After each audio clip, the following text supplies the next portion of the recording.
Bismillahirrahmanirrahim. Assalamu alaikum students. I hope all of you are doing good in your health and spirits. So students, हमारा आज का topic है test development. हम test किस तरीके से जो है वो बनाते हैं।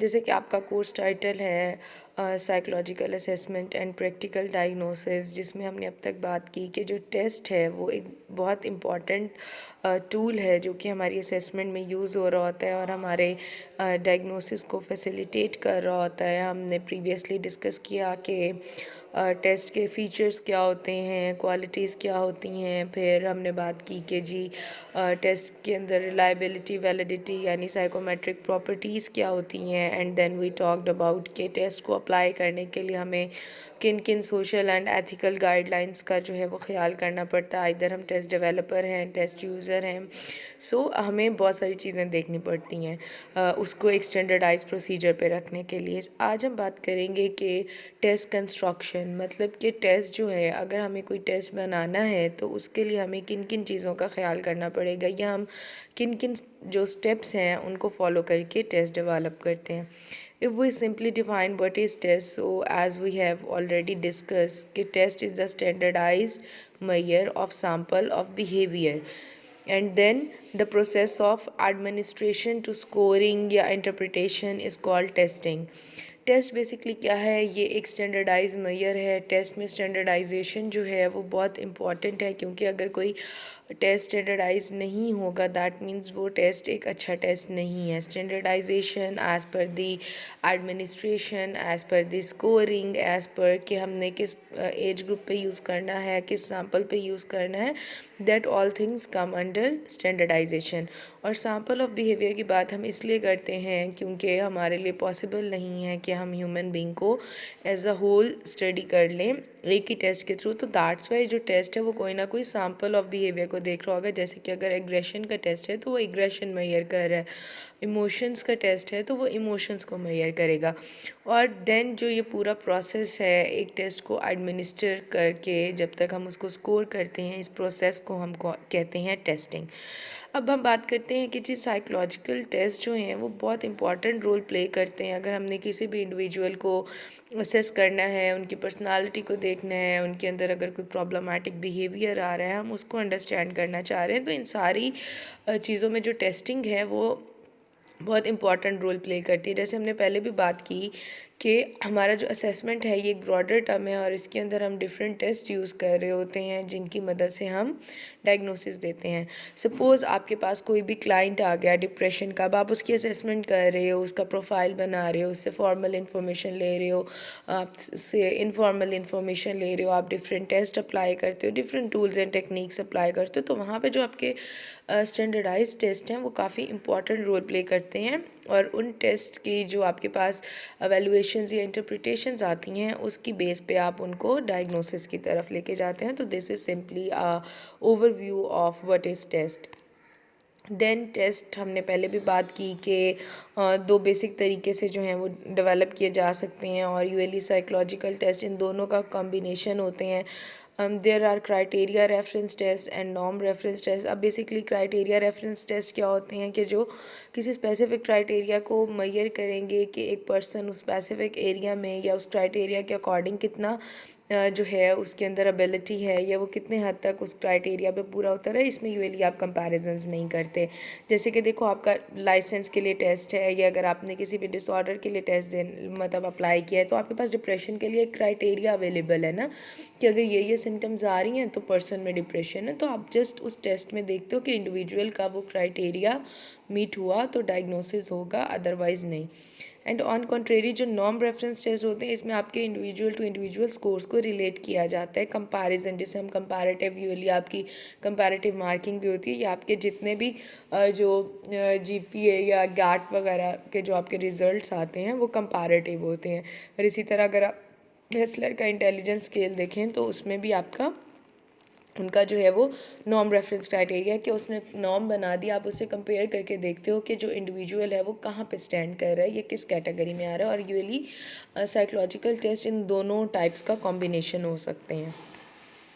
देन अगर हम टेस्ट कंस्ट्रक्शन प्रोसेस की बात करें या अगर हम इस प्रोसेस का एक छोटा सा ओवरव्यू करें तो इसके कुछ स्टेप्स हैं, जिसमें सबसे पहले आ जाता है planning a test, then defining a test, item construction, testing that items जो हमने बनाए हैं, फिर उनको रिवाइज करना एंड देन पब्लिकेशन करना। और अगर रिवीजन के दौरान हमें लगे कि हमारे आइटम्स ठीक नहीं हैं या बहुत सारे आइटम एक्सक्लूड हो गए हैं तो हम दोबारा से आइटम कंस्ट्रक्शन की तरफ जाएंगे। ये बेसिक 6 स्टेप्स हैं। अब इन स्टेप्स के अंदर फर्दर कुछ सब स्टेप्स हैं जिनका हमें ख्याल रखना ज़रूरी है, हम उनको वन बाय वन डिस्कस करेंगे। सबसे पहले प्लानिंग टेस्ट में आ जाता है what test you want to make, why you want to make that test and how you will make that test. It is quite important.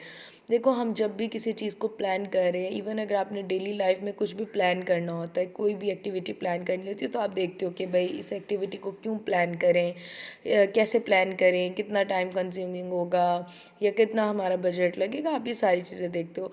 तो सेम इज़ लाइक जब आपने कोई भी साइकोलॉजिकल टेस्ट बनाना है तो आपको पहले प्लान करना पड़ता है। यू प्लान आउट कि आपने बेसिकली किस सैम्पल ऑफ बिहेवियर को मेजर करना है, क्या टेस्ट बनाना है और उसके आपके क्या जो है वो क्यों बनाना चाह रही हैं आप वो टेस्ट, और आप उस टेस्ट को जो है वो बनाएंगे कैसे। So these are a few important points when you are planning a test. और जब हम प्लानिंग कर रहे होते हैं उसके दौरान हमें कुछ चीज़ें क्लियर करनी होती हैं कि जैसे हमने बात की कि what test you are going to develop, why you want to develop and how you will develop that. तो टू आंसर दैट हमारे पास एक और पॉइंट आ जाता है कि जब हम टेस्ट बना रहे होते हैं हमें देखना होता है कि भाई हमारा टेस्ट किस टाइप का होगा। वो एक ऑब्जेक्टिव टेस्ट होगा या प्रोजेक्टिव टेस्ट होगा। मतलब जो आप टेस्ट बना रहे हैं उसका फॉर्मेट आप उसको आइदर MCQ फॉर्म में रखना चाह रहे हैं या आप उसको सब्जेक्टिव रखना चाह रहे हैं, ओपन एंडेड रखना चाह रहे हैं, ये आपको डिसाइड करना होता है। देन आपको लेवल ऑफ मेजरमेंट देखना है। लेवल ऑफ मेजरमेंट में हमारे पास basically 4 important level of measurement आ जाते हैं, that is nominal, ordinal, interval and ratio. आपको डिसाइड करना है कि आपका जो इंस्ट्रूमेंट है वो किस लेवल ऑफ मेजरमेंट पे होगा। नॉमिनल बेसिकली होता है जहाँ पे यू आर जस्ट नेमिंग, जैसे कि हमने कहा male, female, boy, girl, married and unmarried, this is something nominal. आपको बाय नेम सिर्फ एक इन्फॉर्मेशन आ रही है, that is a nominal level of measurement. Then there is ordinal. Ordinal में आ जाता है जहाँ पे ऑर्डर होगा, यानी फर्स्ट, सेकंड, थर्ड जैसे आपकी पोजीशंस होती हैं। Then is interval. इंटरवल में क्या होगा, ऑर्डर तो होगा लेकिन उसके दरमियान इंटरवल भी सेम होगा, जैसे 1 से लेके 2 का डिफरेंस, 2 से लेके 3 का डिफरेंस, 3 से 4 का और 4 से 5 का, ये सारे जो गैप्स होंगे वो इक्वल होंगे, जबकि ऑर्डर में ये होना ज़रूरी नहीं है। सपोज़ आपकी क्लास में कोई फर्स्ट आया, उसका 4 GPA था, सेकंड का 3.5 था, थर्ड का 3.4 था, तो ऑर्डर में इक्वल इंटरवल होना ज़रूरी नहीं है, जबकि इंटरवल में आपका जो गैप है, इंटरवल है, वो इक्वल होगा। जैसे कि देखो आपके जो इंस्ट्रूमेंट्स होते हैं उसमें माइल्ड, मॉडरेट, स्वेयर, वो इक्वली डिवाइड हुआ होता है आपका scoring range, that is basically interval. और आपके यूजुअली जो हैं स्केल्स वगैरह वो interval type level of measurement पे ही बने होते हैं। Then is ratio. रेशो वो होता है जहाँ पे आप एब्सोल्यूट ज़ीरो को भी कंसीडर कर रहे हो। यूजुअली हम कहते हैं कि हमारे पास साइकोलॉजिकल कंस्ट्रक्ट जो हैं वो एब्सोल्यूट ज़ीरो पे नहीं होते, बट आपके रेशो मेजर पे भी कुछ स्केल आ जाते हैं जहाँ पे एब्सोल्यूट ज़ीरो काउंट हो, तो उन स्केल्स को हम कहते हैं कि ये एज़ पर रेशो है। देन रिप्रेजेंटेटिव स्केलिंग, इनकी आप नाम याद रख लें तो इट्स इनफ फॉर यू। और सबसे ज़्यादा जो आपकी फील्ड में हम साइकोलॉजी में यूज़ करते हैं that is Likert scale. Likert scale का मतलब होता है जिसकी स्कोरिंग 1 से 5 के स्केल पे हो, यानी 1 2 3 4 5 पे आपकी जो भी आप असेस कर रहे हो, जो भी बिहेवियर देख रहे हो उसको रेट किया जाए। और अगर 5 के अलावा 1 to 3 है या 1 to 6 है या 1 to 7 पॉइंट रेटिंग स्केल है तो उसको हम लिकर्ट टाइप स्केल कहते हैं। उसके अलावा हमारे पास एक्सपर्ट रेटिंग्स होती हैं जिसमें आपके जो डिफरेंट एक्सपर्ट्स हैं वो आपके जो वैल्यूज़ हैं उनको रेट कर रहे होते हैं। इक्वल अपेयरिंग इंटरवल्स होते हैं जहाँ पे आप कुछ डिफरेंट स्टेटमेंट्स बना देते हो इक्वल इंटरवल्स के साथ और फिर उनको रेट किया जाता है। और इस तरीके से एब्सोल्यूट स्केलिंग और गटमान स्केलिंग भी आ जाता है इसके साथ ही। तो बट आपने इसमें फोकस ज़्यादा लिकर्ट स्केल के ऊपर रखना है, इनकी ज़्यादा डिटेल्स करने की ज़रूरत नहीं है। ये विद इन इटसेल्फ एक अलग से टॉपिक हैं जिनको अगर हमारे पास टाइम बचा तो हम डिटेल से ज़रूर डिस्कस करेंगे। बट आपको ये पता होना चाहिए रिप्रेजेंटेटिव स्केलिंग डिफरेंट तरीके से होती है। जैसे समटाइम्स आपने देखे 1 से 5 तक का होता है लिकर्ट स्केल, कभी 4 होते हैं, उसको लिकर्ट टाइप स्केल कहते हैं। ये ज़्यादा हमारे पास साइकोलॉजी में हम इनको यूज़ कर रहे होते हैं, but we have few other types as well. Then आ जाता है सबसे पहला स्टेप, जिसमें हमने बात की थी डिफाइनिंग आ टेस्ट। ये एक बहुत इंपॉर्टेंट हमारा स्टेप होता है, इनिशियल स्टेप है। डिफाइनिंग आ टेस्ट के दौरान ही हमें बहुत सारी चीज़ें जो हैं उनको क्लियर करना होता है कि जो हमारा टेस्ट हम बना रहे हैं उसमें क्या चीज़ किस तरीके से होगी। पहली प्रीलिमिनरी जो हमारे पास फेज़ थी उसमें हमने डिसाइड कर लिया कि हमें किस चीज़ के लिए टेस्ट बनाना है, क्यों बनाना है और हमने वो टेस्ट कैसे बनाना है। उसमें हमने डिसाइड कर लिया कि जी वो ऑब्जेक्टिव टेस्ट है, सब्जेक्टिव है, वो कितने पॉइंट लिकर्ट स्केल होगा, और देन वो नॉमिनल ऑर्डिनल इंटरवल रेशो क्या होगा। यूजुअली हमारे पास इंटरवल पे ही हम बना रहे होते हैं। अब हम डिफ़ाइन करें अगर टेस्ट को, तो सबसे पहले आ जाता है operationally defining the construct. Operationally defining the construct का मतलब कि जो भी आप वेरिएबल या जो भी बिहेवियर आप मेजर करना चाह रहे हैं, आप उसको डिफ़ाइन करें अच्छे से कि जी मेरी स्टडी में या मेरे स्केल के अकॉर्डिंग इस वेरिएबल की ये डेफिनेशन है। सपोज़ आपने बात की एग्रेशन की। अब एग्रेशन तो फिज़िकल एग्रेशन है, वर्बल एग्रेशन है, रिलेशनल एग्रेशनल है। अब ऑपरेशनली डिफ़ाइन करने का मतलब कि आप जो इंस्ट्रूमेंट बना रहे हो, आप एग्रेशन की किस टाइप के ऊपर बना रहे हो, ठीक है। तो इसको, या अगर एंग्जाइटी है तो there is normal anxiety and there is neurotic anxiety. तो आपको बताना है, ऑपरेशनली डिफ़ाइन करना है। या सेम लाइक अगर हम अब्यूज़ की बात करें तो देखें, अब्यूज़ फिज़िकल हो सकता है, वर्बल हो सकता है, सेक्सुअल हो सकता है। तो आपने अपने कंस्ट्रक्ट को, जब भी आप कोई टेस्ट बना रहे हैं तो आपने उसको बहुत क्लियरली ऑपरेशनली डिफ़ाइन करना है कि ये कंस्ट्रक्ट है, इसके ऊपर मुझे इंस्ट्रूमेंट बनाना है। Then objective of the test, कि वो टेस्ट आखिर आप बनाना क्यों चाह रहे हो। इज़ देयर के मे बी उस कंस्ट्रक्ट के ऊपर पहले कोई अच्छा टेस्ट अवेलेबल नहीं है, या जो अच्छा पहले टेस्ट अवेलेबल हैं वो अब के टाइम की रिक्वायरमेंट्स को मीट नहीं कर रहे, या फिर मे बी जो टेस्ट हैं प्रीवियस उनमें कुछ गैप्स हैं, या XYZ कुछ भी इशू आ रहा है, या आपके कंस्ट्रक्ट में कोई नई बात ऐड हुई है जिसको प्रीवियस टेस्ट केटर नहीं कर रहे। सो दिस इज़ समथिंग जो आप बताओगे ऑब्जेक्टिव में उसका बताओगे कि आपके टेस्ट का फ़ायदा क्या है और वो किस गैप को फुलफ़िल कर रहा है। That is basically the objective of test. Then population बहुत इंपॉर्टेंट है, क्योंकि हमने पहले भी बात की कि हम टेस्ट के लिए नॉर्म्स प्रिपेयर करते हैं, स्टैंडर्डाइज करते हैं। तो पॉपुलेशन मतलब इट्स नॉट पॉसिबल कि एक टेस्ट है वो हर एज ग्रुप के लिए अप्रोप्रिएट हो। हर एज में हमारे पास डिफरेंट माइलस्टोन्स होते हैं, डिफरेंट चैलेंजेस होते हैं। सो हमें पॉपुलेशन को डिफ़ाइन करना भी काफ़ी इंपॉर्टेंट है कि मेरा टेस्ट किसके लिए है। मेरा टेस्ट अगर एंग्जाइटी मेजर कर रहा है तो वो बच्चों में कर रहा है, टीचर्स में कर रहा है, वॉलंटियर्स में कर रहा है, या डॉक्टर्स में कर रहा है। सो क्योंकि हर एक नेचर टू नेचर चीज़ें जो है वो वेरी करेंगी ना। दैट्स वाई हमें पॉपुलेशन जो है उसको डिसाइड करना बहुत ज़रूरी है कि मेरा टेस्ट किस पॉपुलेशन के लिए सूटेबल है। Then content of the test.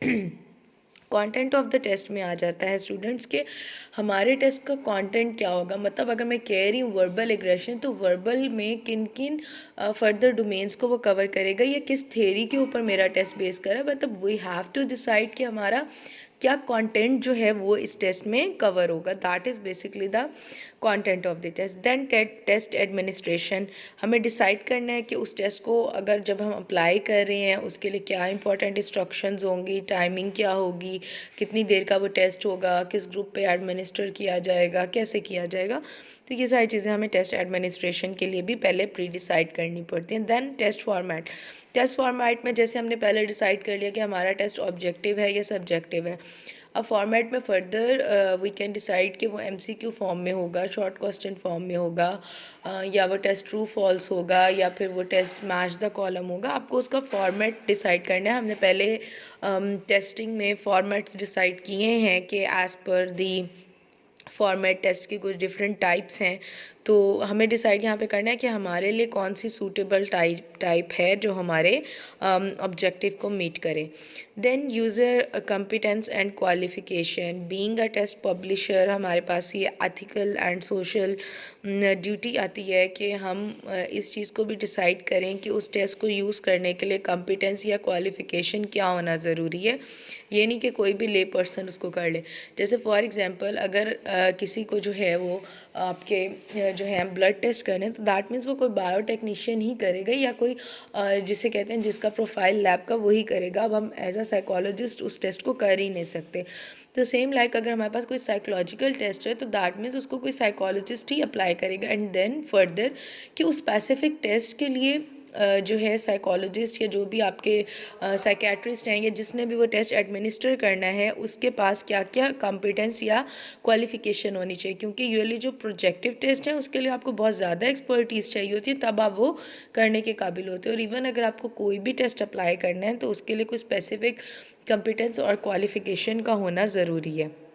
Then कि उस टेस्ट को अप्लाई करने में किन किन एथिकल एंड सोशल कंसिड्रेशंस का हमें ख्याल करना होता है, ये भी बहुत इंपॉर्टेंट। एंड देन इंटरप्रिटेशन बहुत इंपॉर्टेंट है। जैसे हमने पहले भी बात की कि अगर हमारे स्कोर्स को हम इंटरप्रेट नहीं करेंगे तो हमारे पास यूज़फुल इन्फॉर्मेशन क्या आई हमें कैसे पता लगेगा।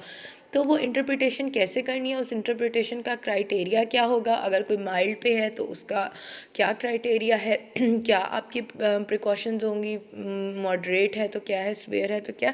इन शॉर्ट आपको इंटरप्रिटेशन ऑफ स्कोर्स के बारे में क्लियर होना होता है कि आपने उसको किस तरीके से इंटरप्रेट करोगे उसके स्कोर्स को। देन हमारे पास जो सेकंड स्टेप आता है दैट इज़ आइटम कंस्ट्रक्शन। जब हमने पहले स्टेप में ये सारी चीज़ें डिसाइड कर ली कि जी कैसे कैसे होगा, अब हमें बेसिकली आइटम्स बनाने शुरू करने हैं। सपोज़ अगर मैं वर्बल एग्रेशन की बात कर रही हूँ तो मुझे आइटम्स बनाने हैं। अब उसके लिए अब मैं उससे पहले क्या देखूँगी, सबसे पहले आ जाता है रेंज ऑफ कंटेंट, कि यानी जो मैं कंस्ट्रक्ट असेस करना चाह रही हूँ उसमें कितने हद तक कंटेंट, क्योंकि हमें यूजुअली डिफरेंट बैकग्राउंड थेरीज बता रही होती हैं, हमें डिफरेंट जो प्रीवियस स्टडीज़ हुई होती हैं वो बता रही होते हैं, या प्रीवियस टेस्ट हमारे पास अवेलेबल होते हैं जिनसे हम कन्वर्ज करके देख सकते हैं कि हमारे टेस्ट में क्या क्या जो है वो इम्पॉर्टेंट कंटेंट होना ज़रूरी है। यानी आप जो भी डोमेन पर टेस्ट बना रहे हो, जिस भी बिहेवियर को असेस कर रहे हो, क्या आप उसके सारे जो इम्पॉर्टेंट फीचर्स हैं उस डोमेन के या सिम्टम्स हैं उनको आप कवर कर रहे हैं। That is basically the range of content, कि आपका कंटेंट होगा कितना। जैसे कि अगर आप suppose psychological assessment and diagnosis पढ़ रहे हो तो आपका एक कंटेंट बना हुआ है ना कि जी इतना कंटेंट इस सब्जेक्ट के लिए होना चाहिए। That is basically the range of content. Then format, जैसे हमने पहले पिछली स्टेज में भी बात की थी कि हमें डिसाइड करना फॉर्मेट क्या है, तो यहाँ पे आइटम कंस्ट्रक्शन के दौरान भी हमें ख्याल करना है कि हम किस फॉर्मेट पे जो है वो अपना टेस्ट बना रहे हैं। रिस्पॉन्स फॉर्मेट क्या होगा, या आपका सिलेक्टेड रिस्पॉन्स, कि आपके पास ऑप्शंस अवेलेबल हैं, आपने कुछ सिलेक्ट करना है, या कंस्ट्रक्टेड जो कि आपके सब्जेक्टिव टेक्निक में आ जाती है, या प्रोजेक्टिव टेक्निक भी इसे कह सकते हैं कि आप आइटम्स को कंप्लीट करो, शॉर्ट क्वेश्चन या ऐसे टाइप। सो आपको अपना फॉर्मेट जो कि आप पहले भी डिस्कस करते आ रहे हैं, यहाँ पे अब आपको उसी फॉर्मेट को फॉलो करते हुए आइटम कंस्ट्रक्शन की तरफ जाना है। देन नंबर ऑफ़ आइटम्स, आपको एक थोड़ा सा रफ सा स्केच लेना पड़ेगा कि आपका कंटेंट कितना है और इसमें से कितने क्वेश्चन जो हैं वो आपके ख़्याल में अप्रोप्रिएट तौर पे बन सकते हैं। तो ये चीज़ें आप कंटेंट, नेचर और पर्पस ऑफ टेस्ट की बेस पे डिसाइड करोगे कि मुझे कितना कंटेंट पे, इस कंटेंट पे कितने आइटम्स बनाने हैं। सपोज़ अगर मैंने आपको एक चैप्टर पढ़ाया हो तो मैं उसकी बेस पे डिसाइड करूँगी ना कि मुझे अब इसमें से कितने क्वेश्चंस निकालने हैं, कंटेंट पे बेस किया ना। या अगर मैंने 6 चैप्टर्स पढ़ाए हैं तो मे बी मैं ज़्यादा क्वेश्चंस बनाऊँ। तो नंबर ऑफ़ कंटेंट पे डिपेंड करता है कि आपके आइटम्स कितने होंगे और फिर वो किस लिए हैं। क्या वो सिर्फ एक क्लास असेसमेंट है, आपकी 50 मार्क्स की असेसमेंट है, या इन जनरल मैं देखना चाह रही हूँ आपको कितना है। तो सेम इज़ लाइक कि जब आप टेस्ट भी बना रही हो आपको नंबर ऑफ़ आइटम्स के बारे में एक रफ सा आइडिया रखना है जो कि बेस करेगा आपके कंटेंट के ऊपर, टेस्ट की नेचर क्या है और वो किस पर्पस के लिए बनाया जा रहा है। अब आपने बेसिकली आइटम्स बनाना शुरू करने हैं। सबसे पहला इसमें स्टेप होता है आइटम पूल। आइटम पूल में क्या होता है कि आप जनरेट करना शुरू कर देते हो आइटम्स को, तमाम जो पर्पस ऑफ टेस्ट को माइंड में रखते हुए जितने भी आपके दिमाग में पॉसिबल आइटम्स आ रहे होते हैं आप उनको जनरेट करना शुरू कर देते हो। इसमें यूजुअली आप लिटरेचर की हेल्प ले लेते हैं, प्रीवियस थेरीज़ की हेल्प ले लेते हैं, आपके पास जो इस सब्जेक्ट के एक्सपर्ट्स होते हैं उनसे इंटरव्यूज़ कर सकते हैं, फोकस ग्रुप से आप उनके आइटम्स निकाल सकते हैं। इट्स अप टू यू कि आप कितनी टेक्निक्स को यूज़ करते हुए अपने कंटेंट के ऊपर मैक्सिमम डाटा कलेक्ट करें। That is basically your item pool, या इसको हम इनिशियल पूल ऑफ आइटम्स भी कहते हैं। और समटाइम्स हम इनिशियल पूल के दौरान ही उनके अल्टरनेटिव फॉर्म्स भी बना लेते हैं for reliability and validity concerns.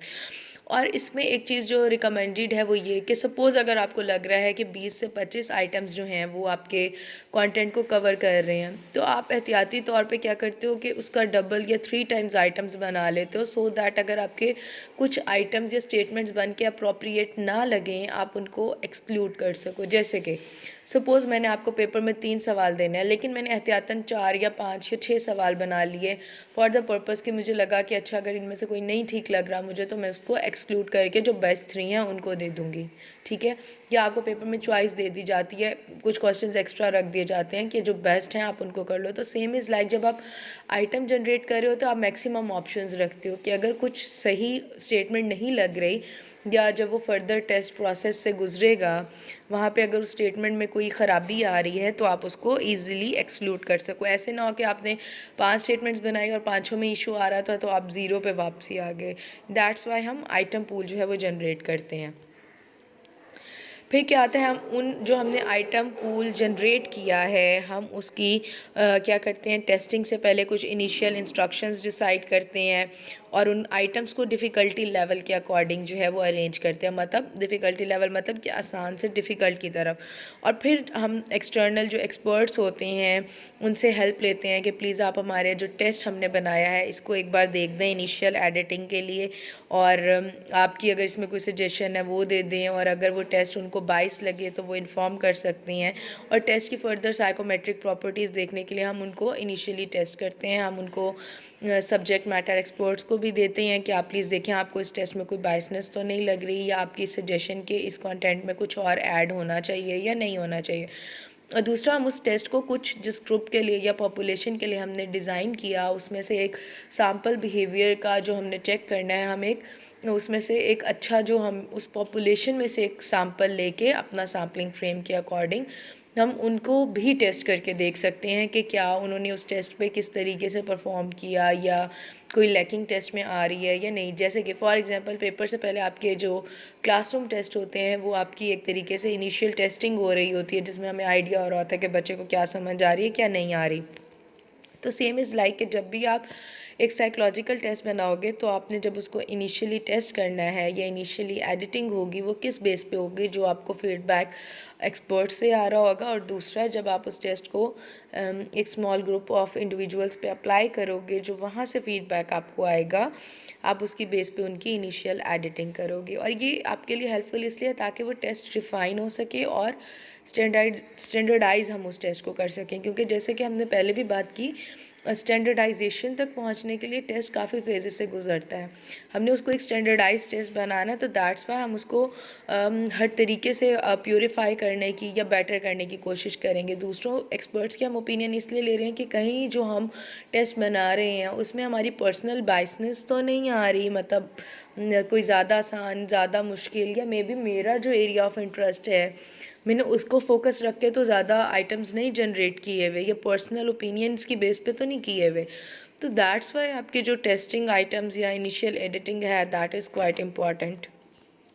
Then आप उस टेस्ट के ट्राई आउट करते हो। जब आपने वो आइटम्स पहले इनिशियली उनको रिफ़ाइन कर लिया, अब आपने एक आपके पास टेस्ट आ गया, अब आप उसकी पहली ट्राई आउट करोगे, यानी एक स्मॉल ग्रुप लोगे, सैम्पल लोगे और उनको कहोगे भैया आप टेस्ट फिल करें, या आप इस जो है आपने जो भी टेस्ट फॉर्म के आप उन्हें कहते हो ये करें। उस पर एक चीज़ ये होती है कि हम उनको बहुत ज़्यादा टाइम रिस्ट्रिक्शन नहीं देते, हम उन्हें कहते हैं आप ये टेस्ट करें। अब फर्स्ट ट्राई आउट जो हम फॉर एग्जांपल मैंने स्कूल के बच्चों के लिए टेस्ट बनाया, तो मैं स्कूल के बच्चों का एक सैम्पल लूँगी और उन्हें कहूँगी कि ये टेस्ट आप सॉल्व करें।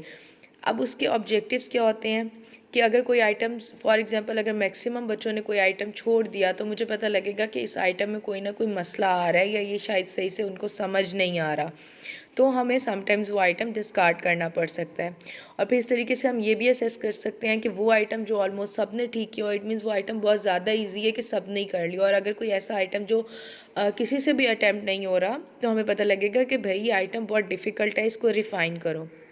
फिर हम देखते हैं रिस्पॉन्सेज को एनालाइज करते हैं। कभी आपने ऑब्जेक्टिव पेपर में देखा है जब आपके पास ऑब्जेक्टिव पेपर आता है आपको 2-3 में कन्फ्यूजन होती है और एक आधी ऑप्शन ऐसी हो सकती है जिसका आपको लगे कि भाई ये तो किसी सूरत ही नहीं हो सकती, और उस पर यूजुअली क्लास में से किसी ने भी उसको एज अ गलत ऑप्शन भी नहीं लगाया होगा। तो हमारे लिए एक अच्छे टेस्ट में ये भी होना चाहिए कि जो आपने ऑप्शंस दी हैं वो सारी इक्वली उसके लिए भी फर्दर रूल्स होते हैं कि वो हर ऑप्शन जो है वो कितने हद तक जो है कन्फ्यूजन क्रिएट करे, या वो कितने हद तक जो है आपकी स्टेटमेंट से लिंक करे, और फिर जो आपका रिस्पोंडेंट है वो बेस्ट ऑप्शन को सिलेक्ट करे या बेस्ट रिस्पॉन्स दे। तो हम रिस्पॉन्स ऑप्शंस को एनालाइज करते हैं और फिर हम आइटम्स को डिफ़िकल्टी लेवल तक अरेंज करते हैं, मतलब हम इजी टू डिफ़िकल्ट की तरफ उनकी एक टेस्ट की रेंज बनाते हैं। मे बी अगर हमें कोई आइटम इजी लग रहा है बट जब वो फील्ड में अप्लाई किया गया तो वो बाकियों को थोड़ा मुश्किल रख रहा हो, तो इसके अकॉर्डिंग भी हम उसके ऑर्डर में चेंजेस कर सकते हैं।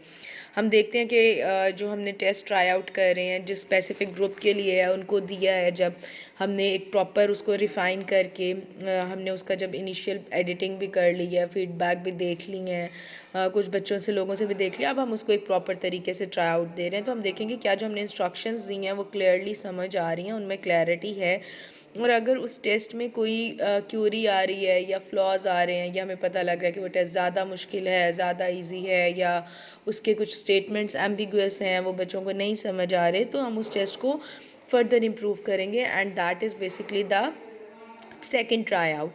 अब सेकेंड ट्राई आउट में क्या होता है कि बेसिकली आपने अपने जो आइटम्स हैं उनको एनालाइज करना होता है, और ये कि हम कहते हैं कि आपकी जो सैम्पल साइज़ है वो उसके लिए जो रूल है कि आपने कितना सैम्पल लेना है आप ट्राई आउट के दौरान, वो ये है कि आपने 5 टाइम्स मोर लेना है देन नंबर ऑफ़ आइटम्स।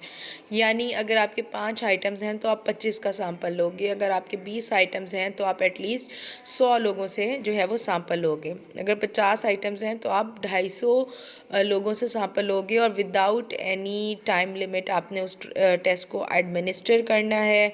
और आपने जो है अपनी टेस्ट में अब आप जब एडमिनिस्टर करोगे तो अब आप थोड़ा स्टैटिस्टिकली उसकी एवेलुएशन करके देखोगे कि क्या वो टेस्ट स्टैंडर्डाइजेशन की तरफ जा रहा है या नहीं। अब इस टेस्ट के जो ऑब्जेक्टिव्स हैं बेसिकली वो क्या हैं, सबसे पहले आइटम एनालिसिस। आप आइटम्स जितने भी आपने बना लिए उनको 4 मेन एस्पेक्ट्स पे जो है वो देखोगे। सबसे पहले इंटरनल कंसिस्टेंसी, जिसकी हमने बात की कि को रिलेशन बिटवीन टेस्ट आइटम्स क्या है। तो अब इसमें हम हर आइटम पे देखते हैं, जिन आइटम की बिलो 0.2 आ रही हो हम उन आइटम्स को डिलीट कर देते हैं, और अगर 0.8 आए तो दैट मीन्स वो बहुत अच्छी है उसकी रिलायबिलिटी। एंड देन इसकी रेंज होती है +1 से -1 तक जो आइटम्स की कोरिलेशन या इंटरनल कंसिस्टेंसी है, जिसमें हम 0.5 को गुड कंसीडर करते हैं। जैसे कि अगर आपको याद हो हमने पहले रिलायबिलिटी में भी पढ़ा कि हम जो है वो कंसिस्टेंसी देखते हैं। अब इंटरनल कंसिस्टेंसी में बेसिकली हम देखते हैं कि जो आइटम्स हैं वो कितने ज़्यादा कंसिस्टेंस। अगर कोई आइटम बहुत गंदी रिलायबिलिटी शो करे, जैसे उन्होंने कहा कि 0.2 है या बिलो है, दैट मीन्स वो आइटम को रिलेट ही नहीं कर रहा बाकी आइटम्स के साथ, और हमें उन्हें उस आइटम को डिलीट कर देना चाहिए। देन आइटम डिफ़िकल्टी, इसको हम पी वैल्यू भी कहते हैं या इंडिविजुअल डिफ़िकल्टी लेवल भी कहते हैं। इसको बेसिकली एक फार्मूला लिखा हुआ P is equal to UP + LP divided by U + L। UP is basically the upper limit या upper percentile, and LP is basically the lower limit या lower percentile। और इसमें ज़ीरो शो करता है कि आपका आंसर जो है वो बहुत डिफ़िकल्ट है, जिसको किसी ने भी आंसर नहीं किया। बेसिकली हमारे पास हम इसमें ये देखते हैं आइटम डिफ़िकल्टी में 0 उस आइटम पे आएगा जिसको कोई भी नहीं आंसर कर सका, दैट मीन्स वो बहुत डिफ़िकल्ट आइटम है। और 1 का मतलब होता है कि वो आइटम बहुत इजी है कि वो सारे लोगों ने ही अटेम्प्ट कर लिया। अब हमने डिफ़िकल्टी लेवल को या आइटम डिफ़िकल्टी को कैसे असेस करेंगे, वो हम असेस करेंगे ये जो हमारे पास फार्मूला दिया गया है उसके ज़रिए। हमें ये देखना होता है कि हमारे पास जो पॉपुलेशन है उसमें से मैक्सिमम कितने लोग कहाँ स्टैंड कर रहे हैं, और उसकी बेस पे हम देखते हैं कि वो आइटम एक्स्ट्रा डिफ़िकल्ट है या वो नॉर्मल है। फॉर एग्ज़ाम्पल अगर एक आइटम है जो कि 25 लोगों को डिफ़िकल्ट लगा, 25 को आसान लगा और 50 के लिए वो मॉडरेट लेवल पे था, तो दैट मीन्स हमें पता लग रहा है ना उस आइटम का डिफ़िकल्टी लेवल क्या है। सो दिस इज़ अ वे जिसके ज़रिए हम डिफ़िकल्टी लेवल को निकालते हैं इस फार्मूला के ज़रिए। आपको इसमें जो मेन पॉइंट्स है कि 0 किसके लिए स्टैंड करता है और 1 किसके लिए स्टैंड करता है, आपको ये पता होना चाहिए। Then item discrimination. Item discrimination का मतलब होता है कि हमें ये देखना है कि क्या जो हमने आइटम बनाए हैं कहीं वो सारे एक ही मतलब चीज़ को तो नहीं देख रहे। फॉर एग्जांपल अगर मैंने पेपर बनाया तो क्या मेरे तीनों क्वेश्चन सिर्फ रिलायबिलिटी का सवाल ही तो नहीं पूछ रहे, और भी तो कंटेंट है ना। तो हमें इसमें देखना होता है कि एक डिस्क्रिमिनेशन की भी अप्रोप्रिएट होनी चाहिए। इसमें हम कहते हैं कि मिनिमम वैल्यू 0.3 है, कि एटलीस्ट जो आपकी स्टेटमेंट्स हैं वो 0.3 की वैल्यू से एक दूसरे से डिस्क्रिमिनेट करें। अगर इससे कम डिस्क्रिमिनेशन है तो इसका मतलब आप कोई भी एक स्टेटमेंट रिटेन कर लो, वो एक ही चीज़ को मेजर कर रहे हैं, उनमें कोई डिस्क्रिमिनेशन नहीं है। और इसके लिए भी आपके पास जो फार्मूला है that is D=UP - LP over U। ये भी स्टैटिस्टिकल फार्मूला है, इसको भी आप जस्ट अपनी अंडरस्टैंडिंग जितना कर लें, फर्दर बहुत ज़्यादा डिटेल्स में इस फार्मूले की डिटेल्स में नहीं करें, बट फिर भी हम क्लास में एक बार इन फार्मूलाज को जो है ज़रूर हम रिवाइज़ करेंगे कि ये कैसे हैं। Then response valence.